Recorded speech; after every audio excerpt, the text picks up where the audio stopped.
Sure. So I define introverts simply as just being someone who recharges their energy alone. Basically, that's really it. A lot of people think that introverts are shy, they don't want to be around people, they just want to sit at home by themselves. Hey, welcome back to Raw Talks. My name is Hannah, and I'll be your host. I'm so excited to introduce our guest today. Joining me is Shayla Burtin. Shayla is a business strategist and champion for introverted women entrepreneurs and professionals. She's the creator of Building Her Dream, a media platform and membership community that helps introverted women build lives and businesses on their own terms without pretending to be someone they're not. Through her work, Shayla has featured hundreds of women from around the world and created intentional spaces for connection, visibility, growth. As an introvert herself, she's passionate about helping others embrace their quiet strengths and design success that aligns with who they are and how they want to live. Wow. If that's not powerful enough to get so excited about today's conversation, I don't know what else you need this morning. Shayla, thank you so much for joining me today. You carved out such a unique and powerful space helping introverted women truly embrace their strengths, their quiet strengths. To kick us off, for those who might be new to this concept, how do you even define what introvert is in your own terms and how you understand it? Sure. I define introverts simply as just being someone who recharges their energy alone. Basically, that's really it. A lot of people think that introverts are shy, they don't want to be around people, they just want to sit at home by themselves and all of that. And that that's really not true. Now some introverts might be shy and might prefer a lot of alone time, but just overall, being an introvert is just how you recharge your energy, and we do that by ourselves. So, what's your favorite way to recharge? Yeah, being by myself and not talking to anyone, watching TV, watching something on YouTube. That's really how I recharge my energy after a long day or a long week of where I'm having to talk to too many people. I just want to sit in the quiet and maybe watch something. And that's how I get my energy back. I can totally relate. When I used to work in corporate, at the end of the day, I would feel so drained. And I never really understood that about myself until like a few years ago, like before the 2020, like 2016 or so, I started realizing, I think I'm more introverted. But you wouldn't guess that from meeting me right off the bat because you'd be like, you're totally extroverted. What are you talking about? But whenever I'd have like 10 meetings in a day, or I'm going to two different kinds of social outings in a weekend now, if I'm with my business, I feel so tired and Yeah. it's exhausting. And then I totally resonate with your definition because it's true. Like, if you're spending way too much time with people, even if you're with your family all the time, it can be really draining and exhausting. So I was just wondering just to kick it off really quick, if somebody's experiencing that, aside from just being by yourself, what other things would you recommend for an introvert who might be feeling some of that they could do other than just being like in a quiet room by themselves to kind of recharge? Yeah. So, I mean, it will depend on the individual and like what you like to do. So, some people, like to read. Some people like to go out and be in nature. Some people like to go and do things, but just do them alone. So, like for me, I like to, go see a movie or I like to go out to eat. And so, when I go out to restaurants, of course, there's other people there but they're not talking to me, and so I don't have to talk to them. So, I'm still able to recharge as long as I don't have to do the talking, You or I know that don't have to Yeah. listen because that takes a lot of my energy as well. That's such an interesting thing that you just brought up. And that brings me to my first question for you as we kick off our interview. You just said, I can be around people and not have to interact. So I still feel I'm getting recharged. And I know you offer these programs for introverted women through your overall branch of Building Her Dream. Like, you have introverted networking sessions. So it just made me think, well, if you're an introvert, you don't recharge when by interacting with people, how are you going to be like jazzed up and energized to interact with other introverted women when you yourself are feeling like, oh, I might be drained by the end of this thing? So, what's your take on that? Well, that's funny you should say that because I've been thinking about my networking events lately because one of the women mentioned, so when I start my networking events, I ask the ladies, how are they currently feeling right now? And so, I'll hear them, they'll say they're tired, they're anxious, they're nervous, some are excited. But then at the end, I also ask how they're feeling now, especially the ones who were more anxious or nervous about the event. And I've gotten responses from them that said that they were energized. And that made me think about that because I too get energized after my events. So, like, sometimes, like the ones that happen in the evening, I'll be just having a really kind of a rough day where I'm feeling tired. And I look at my calendar, I'm like, oh, I got to host the event at 7 p.m. I would rather just go to sleep. But once I get on the call and see all those ladies and we just have amazing conversations, I get off the call feeling energized as well. So I'm trying to figure out like what is that about? Social interactions actually do drain me.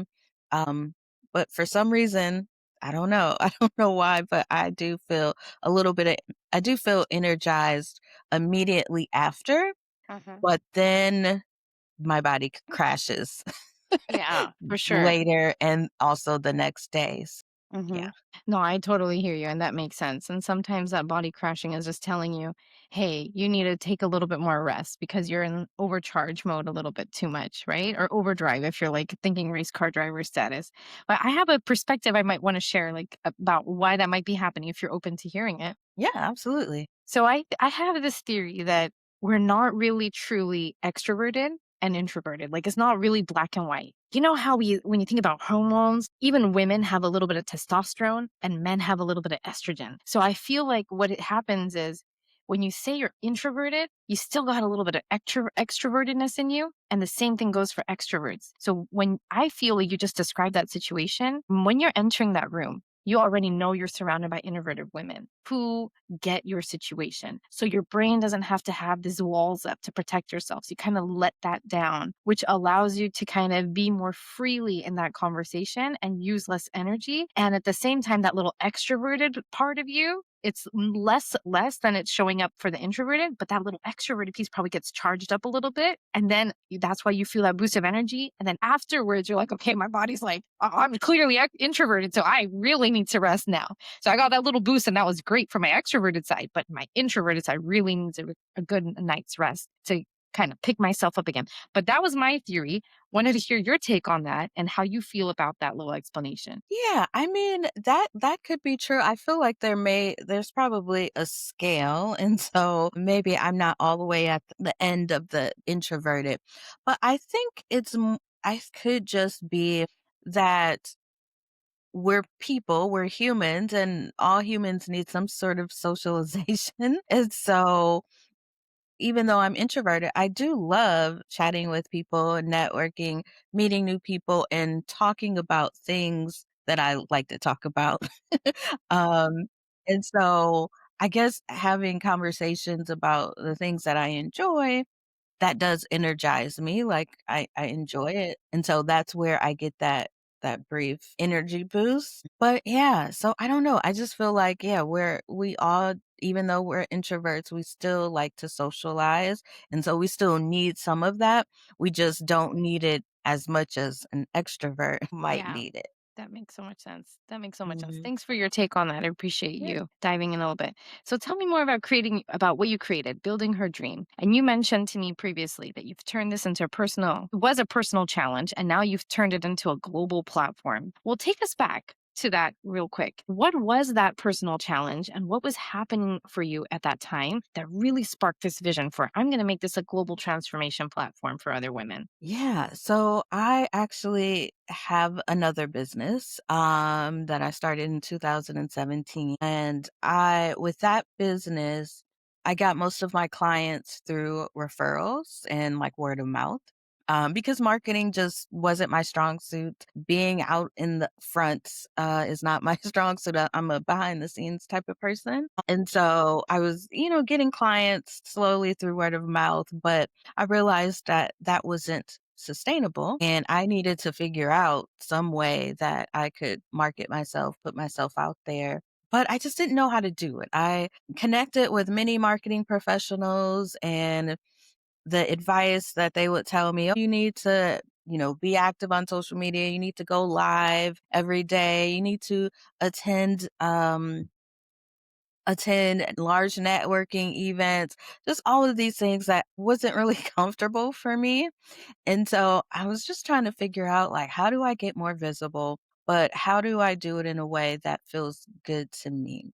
People say you have to step outside of your comfort zone, but I'm trying to grow a business that I love and that I enjoy waking up and doing every day. And so I don't want to be uncomfortable every day, you know? Yeah, And that's a so good I'm point. like, yeah, so I'm like, how do I make this work for me? And I was seeing other entrepreneurs getting featured in the media and being interviewed. I'm like, well, how do I do that? How do I get that? But then also, do I want to do that? Because I get anxiety sometimes when people are asking me questions about my business. And so that was my problem. And so as I was trying to figure out a solution, I just got the idea like, well, wait a minute. What if I created my own media platform where I can interview other women similar to me who are looking for this opportunity? And, that could be a way that I feel like I identified a problem that I had that I assumed other women had as well. And so this was my solution for it, basically was to create this just a website was my initial thought where I would interview other introverted women. And so I put the idea out there in a Facebook group. I just made a post just to see like would this be something that people were interested in? And I was just overwhelmed by the responses that I got. Within 24 hours, it was over 100 women saying, "Oh, this is a great idea. How can I be featured?" and all of that. And so I'm like, "Oh, okay, I guess I got to actually put this together." So it was, These other women find out about it? You said you just started with a website and you're not the type of person to put out things on social media every day because that itself is draining too. So, how did they start to kind of realize there's some honey so, floating around here? so I just made a post in a Facebook group, one post saying, "I'm thinking of starting a digital magazine to feature introverted women and their journeys. Would you be interested?" That's where I got over 100 responses in Which group did 24 you hours. use? I'm curious now. It was called Need a Guest on Interesting. Facebook. So if you're looking for like interview guests for a podcast or a magazine, anything, you can post in there and get people who are interested in being featured. Yeah. Wow. And you still use that till this day? Yeah, absolutely. Yeah. Okay. So tell me more. So you started featuring all these women, more women got hooked on, they wanted to be featured too. Now what happened? Yeah, so it was initially just going to be a website, but one of the women that I featured was like, this should probably be, an actual magazine, a digital magazine. And so I'm like, okay. So I put that together.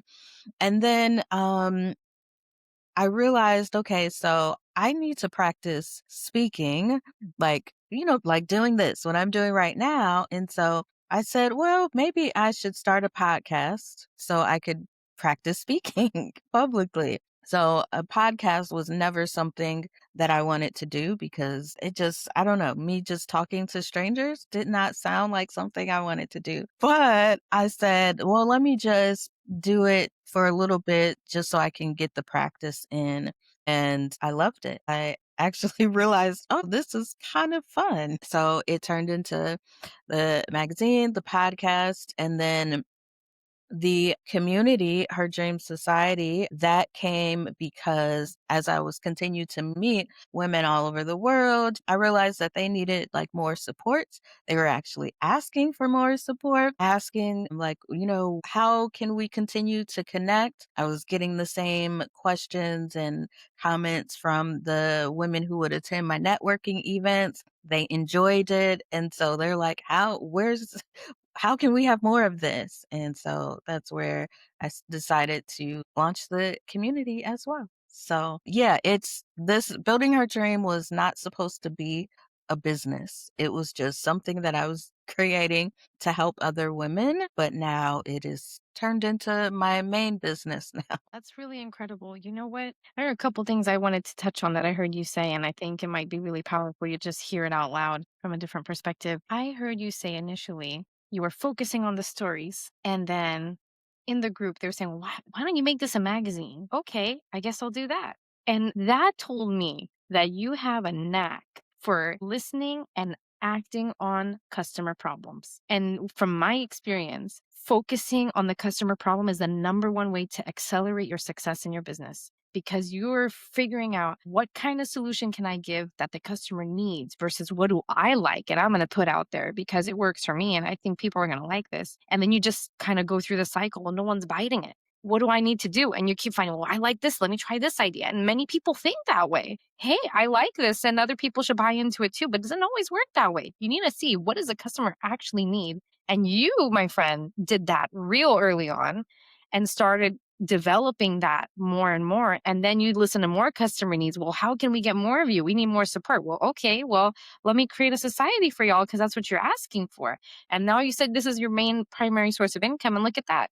It's no surprise to me that you made that happen. Yeah, and what I love about it is a lot of the women who are featured either on the website or podcast or the magazine, for a lot of them, this is like their first media feature. And so I'm really excited to be able to provide that. That's amazing. That's amazing. Well, thank you so much for sharing that and how you started. It's incredible. I think, many times what we feel is there's always, I know you know this concept, like you got to have your seat at the table, right? And it sounds kind of similar to what you're trying to do. Like you said, I wasn't getting the media platforms, I wasn't getting the interviews. And I'm like, how do I figure out how to do that? What I do for myself, and this is what I feel you did for yourself, is you didn't go and look for those media platforms continuing. You created your own stage for you to speak and give yourself a voice. And now look at you. You're giving other women a space to speak as well. And I truly believe that's what I do here at Raw Talks. I remember telling my team a year ago, why is it so hard to get speaking engagements? Like I feel like it's such a struggle to just pull teeth to get in at any one company, speak at their ERG. And then you start telling yourself, well, it's because you look like this. You're a Muslim, you wear hijab, you're brown, like nobody cares about you. Oh, you're too young. You're not educated enough. You don't have enough experience. And the list goes on. And it's like a war in your own head. Nobody's telling you this, but you start making up all these different reasons. And I'm sure you must have had some kind of similar experience first, like when you're like not getting those yeses that you're looking for or the opportunities, like the sheer number of opportunities. But then when you kind of take a step back and stop investing your energy in those outside opportunities and just focus on, well, what can I do? Like, I want to speak. I want to elevate my voice and elevate others. What can I do? And there you go. You're doing it through your podcast. You're doing it through your magazine. I'm doing it through our talks. And it's amazing what you can do when you just shift your focus. Yeah. Yeah, the one thing I was just gonna say is, like, sometimes these other platforms, they have so many barriers, so, like, if you don't have enough followers, they wanna know, like, how many followers do you have? What's your how many subscribers do you have on your email list? And it's, like, all these hoops that you have to jump through, and so, yeah, I'm grateful for platforms like yours and, the one that I'm building to just be able to give other people a chance because, we may not have large followings, but we still have something amazing to say and we can really help and impact others. Absolutely. I'm fully with you on that one. Following and all those external factors don't share or shape the value you can provide and the Mhm. message the importance of the message you have to share. So I'm totally with you on that. I'm curious though, how has being an introvert uniquely shaped the way you lead your business? Because you're clearly a leader in your business and for the women that you support. And how has that also helped you build your connections in this entrepreneurial world? Yeah, so let me see because I feel like it has shaped really everything about how I lead and connect and show up in business. For a long time, I thought I had to kind of change myself to be successful.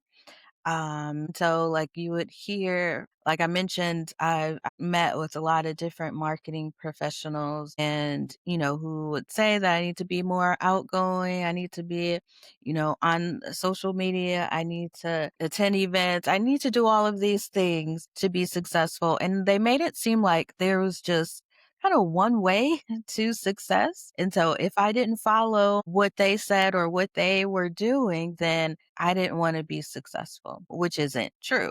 Right. And so over time, I just realized that, there are other ways to get there. And I can do it in a way that's aligned with who I am. It just may take me a little bit longer to get there. And so I feel like I lead with a lot of intention and thoughtfulness. For example, with the networking events that I host, I know that this is an event for introverts. And so I cater how I structure the event towards the introverted personalities. For example, I know a lot of us like agendas, like we want to know what's going to happen before we get there. And so I'll send an email explaining exactly what we're going to do during that hour of networking, what I'll ask you to say about yourself so that if you want to prepare ahead of time, you can. Also, like with the networking events, we use breakout rooms. And so you're only talking to maybe two other people and not an entire Zoom full of people. And so I know that is helpful for a lot of introverts. So all of the programs and things that I do, I consider an introverted personality, even though we're all different people, but parts of our personality is kind of similar. And so I try to cater to that so that everyone is comfortable and feel relaxed and can have a wonderful experience. But also, introversion has kind of helped me design my business in a way that protects my energy. I give myself permission to rest. Um, I don't worry about being productive every single day. Some people feel like every day, every minute of the day, you should be productive. And I don't subscribe to that. Like some days I might wake up and decide today is not the day for me to work. I need to just relax, listen to my body, and take it easy. And so I give myself permission to do that. And I don't feel guilty about it at all. Off the record real quick. I needed to hear that. Really needed to hear that today. And listeners, it's funny because yesterday we took my daughter, she's a toddler. And so Okay. we took her to the prayer facility we have, and they have a huge gym, which is fantastic because then it's a great way to get kids to come and, do their worship and just have fun afterwards. It's a great way to pair the two, faith and fun. And she loves it. And she hasn't gone in a long time. And after my delivery, I've just been so immobile because of different issues that have happened. And I haven't been as active. I've only been able to do daily activities like getting up, going to the toilet, or just brushing your teeth, walking around, making sure my kid is okay, and so forth. No other physical, structured physical activity. And she had me running yesterday and jumping and hopping. And by the way, I'm in physical therapy right now for some of those issues. So it didn't really help me. So when we came home, and that was only for 30 minutes total, I was so tired. And I said, I'm not going to sleep. I'm not going to sleep when she sleeps. I'm going to wake up. I'm going to do my work. I needed to work on some things for business. I need to get it done. I know I'm hurting right now. And I was telling my husband, I'm I'm not able to do the sleep routine right now. I'm so tired. And he picked up for me, but I slept. And when that happens to me, I guilt trip myself. And I love how you said, I'm going to give myself permission to rest and I'm not going to feel guilty about it. That guilty word hit me. And I was like, you know what? Yeah, I made myself feel guilty last night. And I Yeah. feel like it's because I'm one of those high achievers, sets really high expectations for myself. And I know most of the time I can't do it, but I push myself anyway. But that's so important that you push yourself, you stretch yourself to do more than what you're comfortable, but be forgiving and allow yourself to rest. Because if you don't have that rest, how do you expect to get up the next day and do that again? or do more than Yeah. what you're expecting to, you know? Yeah, yeah, absolutely. I feel like you definitely need that rest because people don't realize like when you just keep pushing yourself and you keep try to keep going, how good are you really? Like, you're not giving 100%. You might only be giving 20%, but if you rest and take time to recharge, you can come back and then give that 100% and probably get your more productive and get more work done after that rest. And you also make a lot of mistakes when you're tired and drained and all of that. And so yeah, rest is necessary, so I don't feel bad at all. Yeah, no, and it's true. It's so important. And I think that there are different aspects of that, right? Like sometimes it's physical rest that you need. Sometimes it's like Mhm. resting your mind. Sometimes it's resting from socializing. Sometimes it's giving space for you to feel the emotions that you're feeling. And some of y'all may be like, what is she talking about right now? It's just too much for me. But there are different aspects of ourselves that we need to acknowledge and give space for, recharge. Like one other thing that I do now regularly, and I feel really drained when I don't do it, is I journal. So during like my daughter's nap time, I realized it's kind of someone else mentioned this, another coach, is like a micro recovery for your mental load and your mental energy. And so what I realize is sometimes there are different thoughts that are going in my head and I'm not able to really think clearly past them. And they just kind of weigh you down if you don't get them out or process them and let them go. And that journaling aspect has helped me so much as a working mama because I can release through journaling. I don't need to go and scream on some community platform or on social media. This is what I'm feeling. This is what happened today, or this is what I'm thinking. And I'm feeling guilty. We don't need to do that. Like they have those channels for that for people who feel they need to, but why need to go put your personal business out there? You can just release in your own space without telling the whole world about it. Like no one hangs their dirty laundry outside. So, Yeah. I mean, it's such a quiet, oh, there you go, quiet way to kind of release that mental energy and recharge. So I'm curious, do you do something similar? I know you mentioned like TV and going Yeah. to watch a movie sometimes. I'm wondering, have you tried some kind of activity like that to kind of recharge your mental energy in any way or form? So, when I say that I need to rest, it's my brain that typically is needing the rest. Mm, And so, yes, I do have to recharge, mentally. I journal sometimes. This is kinda embarrassing, and I don't know if I should say it, but I don't wanna say that I talk to myself. I think out loud is what I mm, do. And so what I notice is, like, when I'm thinking out loud, I end up walking around my house. mhm. Not on purpose, but somehow I just get up out my chair, and as I'm thinking, I'm just walking around, pacing back and forth because my place is not that huge anyway, but that's how I mentally recharge, like, just by thinking. Sometimes I'm replaying conversations I've had with people, to kinda analyze, pick up things that I might have missed, and so I think that's one way that I recharge. It's also a great way to get some steps in and get some exercise. There you go. Two of them at a time. Yes, multitasking. Yeah, that's cool. That's cool. You know, I don't think that's embarrassing at all. I giggled with you to support you, but I don't think that's embarrassing at all. That works for you. And you know what? I think many of us do it and we're like, we didn't really think about that other people can do this and it's actually helpful. So why I not? I know people talk to themselves, but we don't say it out loud because it sounds crazy. But yeah, it does help me too. Yeah. For sure. It's actually kind of like journaling. I'm just not writing it down. I'm just saying it.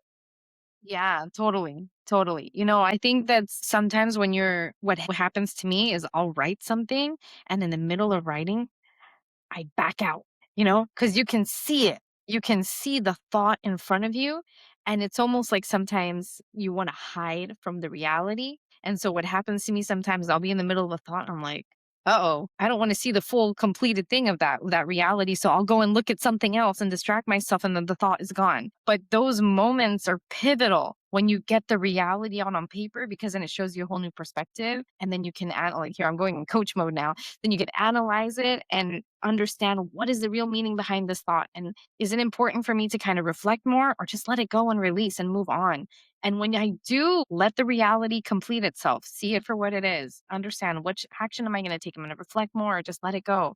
It's a game changer. It's a game changer. It takes work because you're fighting against your own self, your inner critic at the same time. But when you actually do it, it changes the next action you're going to do in that very next moment, whether you're going to go to read a book or whether you're going to work on the business or you're going to go play with your kids, whatever it is. And for me, I've had more creativity stem from that and more innovative ideas afterwards because I'm no longer trying to protect myself from something that was holding me back. I released it so that I can grow. So I think what you were talking about, thinking about loud, is a form of release so you can grow in different ways. But that was just my 2 cents there. Yeah, I love. But I'm curious more about like identity and some of the setbacks you talked about. So for many, finding where they belong can be a journey. And I know you've created this space for introverted women to really feel like they can belong, especially as an introverted Black woman yourself in professional spaces. What was a key moment in your own life that made you truly embrace your introverted identity and anything else that makes up your identity as who you are, Shayla Burton, today? Hmm. That's a good question. I'm not sure if there was a specific moment or incident. Growing up, I received a lot of criticism because I was the quiet kid who just, kept to herself, didn't say much. And so I was criticized a lot for that. People telling me, oh, you need to speak more, you need to smile more, and all of these things. And so I thought that something was wrong with me just because I was so different compared to everyone else that was around me and because of all the comments that I got. Even into adulthood, like in my 20s, I would go to work and experience the same thing, the same comments. And so I was always trying to figure out how to be somebody else, I guess, how to be normal. And so I remember Googling or searching for things like how to what was I searching for? How to make my face look more pleasant or smile even when I'm like my resting face.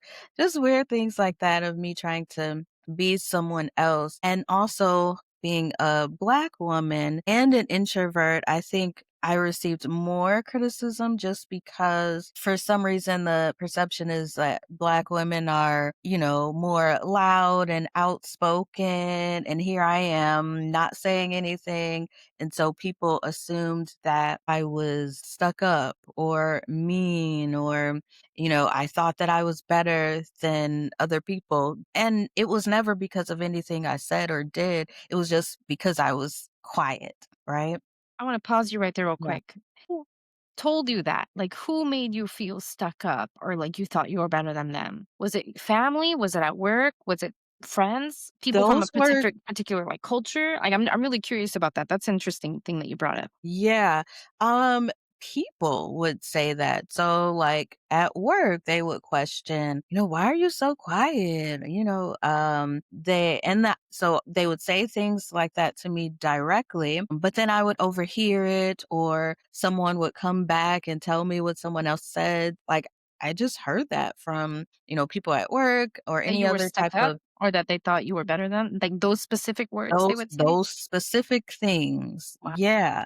Um, Sometimes, when people would actually get to know me, then they would say, "Oh, I thought you were mean," or "I thought you were stuck up." Like, that was their first impression of me. Of course, once they got to know me, they got a different impression. But yeah, I've heard those comments. And that those comments actually started when I was a child, which is crazy. Like, how can a child be stuck up? But yeah. I heard that from teachers. Yeah. My God. Do you remember around what age you started hearing that from teachers and like growing up?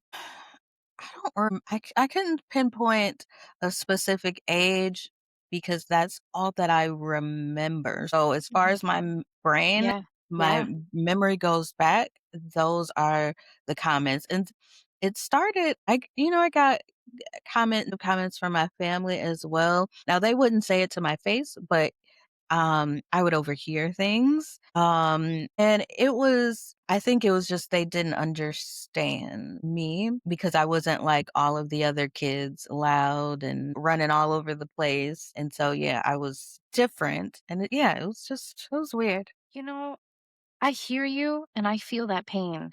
And I see it with my daughter too, and how other people interact. Like, for example, let me say this first. I think we need to do better as adults and how we interact with kids, whether it's our own kids or kids that are like we just see in the play area and we're trying to introduce our kid to somebody else's kid. We need to be careful with our words because that had a significant impact on you clearly. And before I talk about what I was just going to say, I wanted to ask you when people would say that to you, like your family and even at work, like, "Oh, you're too quiet. What's wrong with you? Oh, you're stuck up." How did that even make you feel when you would hear these things, either direct or indirectly being overheard these comments, overhearing these It, comments later? yeah, it was absolutely hurtful and it shaped the way that I viewed myself Mhm. because I thought something was wrong with me because that's what everyone made it seem like. And so it would be very hurtful. And like my family they don't even know how hurtful it was because of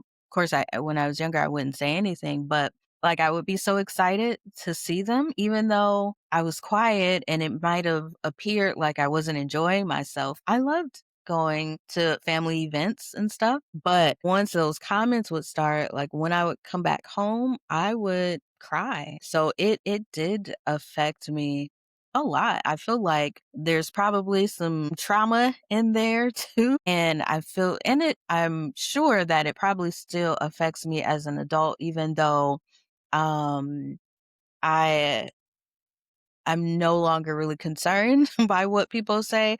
I feel like probably the way that I move in life, there's cause is because of my childhood and those comments that I got. For you, and I see it like because for and mothers who have young children, you can relate to. When you have a young baby, they only know about two things initially. First, they just know how to cry, and then they know how to show care. And then as they go into toddlerhood, they just know how to smile and then probably talk after that, right? But if even if you're like, "Well, don't do that," and they're just like just smiling at you, and they're trying to touch it again, whatever they're trying to touch, and you tell them, "Don't touch that," and they're just smiling. And they don't understand what you're telling them is wrong, right? Or that they should feel fear or pain or like I'm gonna get hurt or something. They just know joy and care and talk. And I feel what happens is when we feed kids things like that, that what's wrong with you? Why are you not talking? Why are you so different? You feed that into their mind when they don't know anything else but how to love, care, and accept people for who they are. That's their natural innate trait. And when we feed those messages, it alters them. It closes them up. They stop being curious. They stop exploring. They stop trying new things without fear because now they're told that what they're trying to do is not the right thing. So they're trying to figure out, well, what is the right thing? Let me take a step back or 5 steps back until I really understand. And then you box them in. Mm, Kids are not meant to be boxed in. Kids are meant to let be and explore and understand the world around them. That's how they learn. But the moment we try to fill their heads with these negative thoughts and judgments and perceptions of who they should be when they're still trying to figure out who they should be, then we're trapping them. And I feel like when you were describing that, you were trapped in this mental box of, well, they're telling me I should be this, but it doesn't feel right. So I'm just going to listen to what they're saying and figure out my feelings. Well, I don't know what I'm going to do with that. But it affected you and you would cry because it's not matching. What's coming from the outside is not matching what you feel inside and how you need to grow and develop as a person. So I have my own reservations about that. And it actually happened when my daughter was interacting with another family. It's just a woman that we met like on a walk or something. And she had a little kid who was like the same age. And I was like, oh, hey, can we play together? And she's like, friend, friend. And I'm like, baby, that's not your friend. We use that word so casually. yeah. Friend? I don't like that. I'm like, she doesn't have, you don't know her. That's a stranger danger, even if it's the same age kid. And then when my daughter was kind of just like trying to look and understand, well, who is this other little human? What is she trying to do? And she's trying to come and get her ball. And she's just trying to understand and process. And then the mother says, "Oh, she's shy, huh?" And she repeated it again. And I said, no, she's not shy. She's just processing and observing. She's not shy. And I try to do that, and it's hard to catch myself in the moment, to be that one to just kind of nip it in the bud and not let it affect my daughter because I know it will. She's just a toddler. But when kids hear that from the time that they can start, like once they're over the 1 year phase, they're starting to able to process and learn and understand language and speak that same language back. It affects them. Every word affects them. And they only need to hear it once. Like there are things we tell her and she repeats. We only said it once and she repeats it like a month later, the exact words. So you can't take these things lightly. And it does have an effect, not just when they're growing up, but even as an adult. So I hear you, Shayla, and I'm happy that you spoke about that because I think other women need to hear that. And other mothers need to understand that, you might have gone through that situation yourself, or you might have seen someone else go through, but now you have a chance to correct that for your child and your nieces and your nephews and so forth. Because what we say, the words we use with ourselves and the younger generations completely affects their path, the person they're going to become, and how they're going to transform. But I spoke a lot Yeah. about that. I want to give you space to comment before we move to our next question. Yeah, I was just going to say that you are absolutely correct. We do have to be careful what we're saying to children because I thought that I didn't like people, that I wasn't a Mm, people person because that's what everyone else said. yeah. So that was always in my mind, even until my 20s. But then I started to realize, well, wait a minute, I actually am a people person because I understand people really well. I know it from like the jobs that I've had. My career background is in human resources, which Nice. is talking to people all day long. And your introverted side on steroids. Right, yeah, yeah. And what's funny is, like, when I would tell people, "Oh, I'm an HR professional," they're like, "What?" Especially my family, like, "How did you get that job? Because Hmm. you don't like people." But I do. I love people, and I love helping people, but I knew that I was a people person because at every company that I worked at, whenever people needed help, they have questions, they need support, they would always come to me, even if it was something that had nothing to do with my job. I would notice like they would skip all the other management leaders, always come to me, which started to get a little frustrating. And I remember one time I was just having a bad day because I'm like, I'm trying to get work done and people keep bothering me. And this lady, she came, she had a question. And I'm like, why do you keep coming to me with your questions? Like, you have a manager, there's tons of managers. What you're asking me has nothing to do with me or what I do. And she was like, well, because I need help and I can go to these other people, but they never help me. But whenever I come to you, even if it's something that you don't know nothing about, you still take the time to find the answer and get me the support that I need. And, when she said that, I was like, that makes sense. I guess that makes sense why people keep coming to me. But so I used to say that I wasn't a people person, but I absolutely am. I do care about people and I do want to help them. And I go out of my way to do that. So, yeah. I think what you do, Shayla, is you create a safe space by just being you. Like you're a magnet for people because you make them feel safe. There's something about your personality. And I've seen that in live, in real time when you're like networking sessions. Like there was a woman, y'all, that was commenting and she's like, I saw Shayla's video. I didn't know who she was. I saw her some videos on YouTube and I decided to show up at this networking session and I'm so glad I did. And I'm like, wow. When I heard that, I was like, that's cool. That's pretty cool because you don't even know the impact you're having on someone because you don't get to hear it. But they're watching it, they're consuming it. And look at you, Shayla, you're benefiting so many people and you don't even know how many millions you're benefiting. It's amazing, and I think that people are who are in human resources, some of them really do put the human in human resources, and you're one of those people. Yeah. So Thank you. it's nice that you were able to provide that space for others to come to you and open up. Speaking of space, there are a lot of things that happen in your entrepreneurial journey. It's not always a smooth ride, as we like it to be. There are a lot of bumps. And I'm wondering, to kind of shake things up a bit, because we had a smooth ride in our conversation. Well, let's shake things up a little bit, Shayla. So, can you recall a specific time in your work with building her dream where something didn't go as planned? and we know what happens. And what was that failure? Can you just walk us through that? And how did you process it? What did you learn from it? And how did you move past it and all? That was a loaded question, but let's first start about what was that failure? And then I'll get to those other follow ups as we carry on. Yeah. So this is not a hard question at all because I just just experienced this. So for the past year or two, all of our events have been virtual. And so I decided, hey, I want to start doing in-person events. Although we're introverts, we still love that in-person connection and relationship building. And so I said, okay, I'm going to do my first event in my city. And so I just booked the space, made the plans, created this. It was going to be a paint party for introverted women in my city. It was supposed to happen in April. And I ended up having to postpone it because I couldn't sell the tickets. And that hurt. That was really disappointing because, yeah, I really wanted that to happen. The problem is, I don't have the network, the local community, and so I put this out here to see if I could drum up the people, but I wasn't able to in that period of time. Hmm. And so that was a recent failure that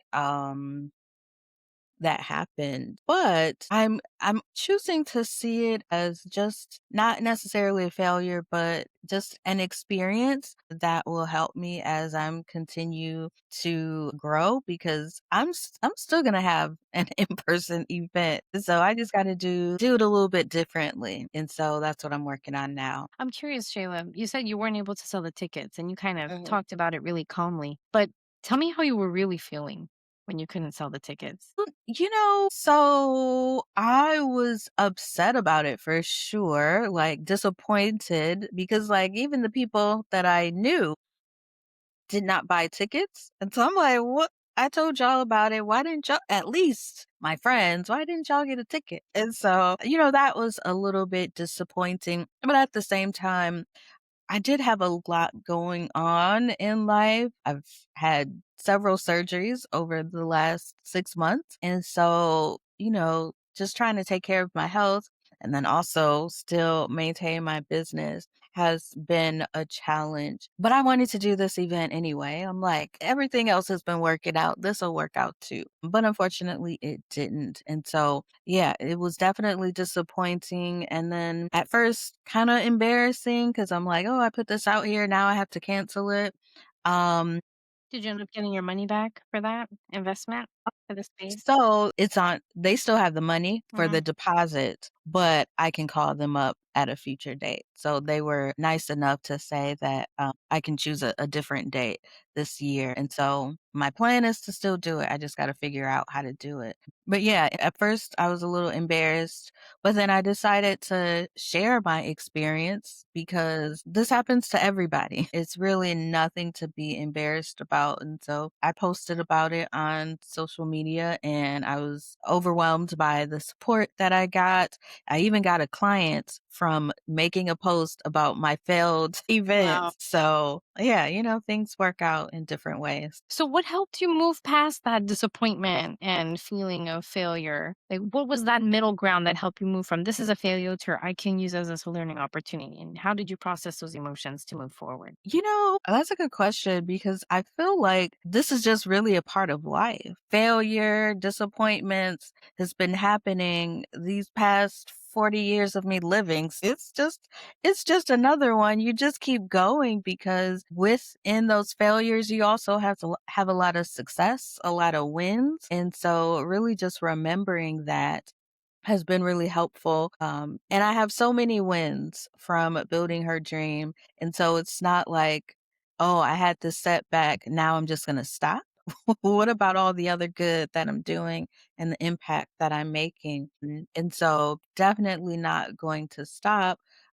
And I know what I want to happen, what I want my vision to be for building her dream is going to happen. And so I just got to figure out another way, just like I've been figuring out a different way to grow my business and be successful in my own way. I haven't been following what other people are doing, so I'll just continue figuring it out. Yeah, I like that. And I think that's such an important realization because so many times we just focus on what's not working. Why are we getting these no's? Why did this failure happen? When it's probably just one out of 50 other things, like you probably had 49 wins that year and one failure, but you just focus on that one failure. And I Exactly. think I don't really understand why that happens. It's probably more psychological research required to kind of delve into that. But it's funny how our mind kind of shifts in that direction. But for you, it shifted in the opposite. That you're like, well, I'm going to focus on these other 49 wins, however many you had. I'm just using 49 as an example. I'm not going to let this number, like this one win, this one fail out of 50, weigh me down. But I'm going to focus on everything else that lifted me up and I'm going to keep going. And that's powerful because again, back to that thought I was sharing earlier when you're journaling and you have that reality and you're like, I don't want to deal with the reality, so I'm going to go away from it. Like you faced your reality. This didn't work out. Okay, let's figure out what I need to do so I can move forward. Now just imagine if you flipped it, that Mhm. you just focused on, I'm going to be sad about it. I'm going to feel this not working out. I'm never going to do another in person event. Nobody cares in the city that I'm in. You can just be stuck in that mental bubble. And there are so many other opportunities that you mentioned. You got a client from sharing about your recent fail and what you learned from it. I mean, that probably would not have even happened. You probably wouldn't even have put out that post. And there you go. A win or two or more is now missed because you focused on something else that weighed you down. Yeah, it's the negativity just sticks in your mind greater. And I actually facilitate a gratitude workshop. And that's where what I talk about is how it's important to be grateful and to journal what you're grateful for on a daily basis so that your wins and the positive things is what sticks in your mind versus the negative. Because sometimes it's yeah, the negative, I don't know why it sticks in your mind, but it overshadows all of the good. And so I know that I need to write down the good things that are happening to me. So when those negative thoughts come in, I have a record, I have documentation to basically prove my brain wrong. Like There you my go. life is not miserable. It was just that one thing that went wrong, but here's the 49 things that went well. And so, yeah, we just have to figure out a way to keep the positive things in the forefront of our mind. And how powerful it is to write down your wins, Mm. save it in a little repository. So when those negative thoughts come up, there you go. For people Your who are receipt. like, need to see the numbers, need to see the data, there you go. There's your personal data right there to Yeah. fight through those negative blocks. That's pretty incredible, Shayla. I want to close out with one more question here, if that's okay with you. Being an introvert means you need to give rest to yourself, as you mentioned, and you also want to focus on building your business at the same time. I'm curious, what does work life balance mean to you, especially as someone who advocates for working on your own terms, as you mentioned, and maintaining your personal well being at the same time? Yeah. So I like instead of saying balance, I like to say alignment. Mm, Because I don't know if it's possible to have a complete balance between work and life. And so for me, it's about making sure the way that I work supports the actual life that I want to live. And so for me, it's less about like how many hours I work and more about my energy, my values, and my intention. So some weeks my business needs more of me. And so I might be working, Sunday through Saturday all day long. But other weeks, I need more of me, and that's okay. And so, yeah, I just check in with myself regularly, checking in with my body, with my mental, and making sure that I feel good. And so, yeah, like some days as I mentioned, I might be working a lot, but then some days I might not be working at all, and that's okay. So my business and my life, I make sure that they are aligned together. Makes sense. I like that alignment. There's also, I think Jeff Bezos coined the term, it's work-life harmony. It's Yeah. not so much of a balance because as you mentioned, it's similar, that kind of concept. Work will require more some days or weeks or maybe months, depending if you're in your business or working for a corporation. And other days it's going to be a little slower. And you know what? Sometimes it's funny though. Once it really like high intensity of work, like you're giving so much every single day, and when things start to kind of slow down, you almost feel weird like, am I gonna lose my job now because I don't have that much work? But then when you have all of that work that you're doing and you're feeling the pressure and the heat, like I'm not giving time to myself, you're like, man, I just want a break. So it's like you're never content. So true. You're just feeling weird in a different way in both settings when you're working for corporations. So I think what you're saying though makes so much sense because on my previous job as a product marketing manager before I started my business, that's what it was. My manager would describe it to me that it's never going to be a 40-hour work week. Sometimes there's like a peak and a valley. And when those peaks are there, you're expected to put in more than 10 hours a day or even work sometimes on the weekends to get that launch out, to make sure everything's aligned. We have things for the social post, for the press release, for all the product features are ready to go, things are communicated to the customers, etc. And you have all these announcements and in addition to getting the product itself ready. So it's a huge effort collectively to invest in this product release. But once that release is over, things kind of slow down. And then you feel like, well, what do I do now? I don't have any work. And so you shouldn't feel weird either way, but you should feel like, okay, I'm going to give more this time. Now I can give time to something else once that work piece is done or once I'm done giving time to myself, I can flip back. And I like how you said that it's more of an ebb and a flow, that it's not a fixed number you're giving to each side, but you just have to kind of just do what works for you at that specific given time. What's one last piece of wisdom you would share with listeners today? You don't have to wait until you feel ready to begin. I feel like many people, especially introverts, we get stuck in the planning, the overthinking, the fear of being seen before everything is perfect. I know that's one of my issues is I don't wanna do anything until I've mapped out the entire plan, accounted for all of the possible risks and all of that, but that just really holds me back, and so I feel like sometimes we just need to just do it. The clarity comes from actually doing. The confidence comes from trying, right? And so with building her dream, I did not put a whole lot of thought into this because it wasn't supposed to be a business. It was just something I was doing. And I feel like I've had greater success with this because of the fact that I just didn't overthink it. I just put it out there, just started trying stuff and saw what happened. And so, yeah, I want to tell people to just sometimes you just got to go out, try it, start before you feel ready, but just start. Yeah, just start. Thank you for that. That's an important message to end with because sometimes we need to have all the bells and the whistles before you go full out and launch. And then you're like, well, why did I waste so much time when the customer didn't even need that? So you got to Yeah. sometimes build as you go as you're building her dream. Right, Shayla? Yes, absolutely. Love that.